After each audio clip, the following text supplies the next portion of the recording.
Sir మాకు 30 సంవత్సరాలుగా road వసతి అయితే లేదు.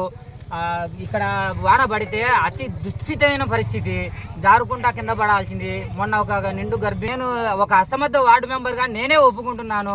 మా ఊరికి రోడ్డు వేయలేకపోతున్నాను, చేటు కాలువలు చెప్పలేకపోతున్నాను, కనీసం స్ట్రీట్ లైట్ కూడా వేయలేకపోయినటువంటి వార్డు మెంబర్ని, అసమర్థ వార్డు మెంబర్ని నాకు నేనుగా సిగ్గుసేటుగా ఫీల్ అయ్యి మా ఊరికి, నన్ను నమ్ముకున్నటువంటి మా ఊరి ప్రజలకు, నన్ను నమ్మి ఓటేసినందుకు అందరికీ క్షమాపణ తెలియజేసుకుంటాను. ఈ విధంగా భిక్షయాటన చేసైనా కానీ మా రోడ్డుకు కనీసం ఒక అర్ధడుగు వెడల్పునైనా, మనిషి కాలిబాటమైనా భిక్షయాటన చేసి సిమెంట్ రోడ్డు వేసుకుందామని ఈ విధంగా భిక్షయాటన అయితే చేపట్టాను.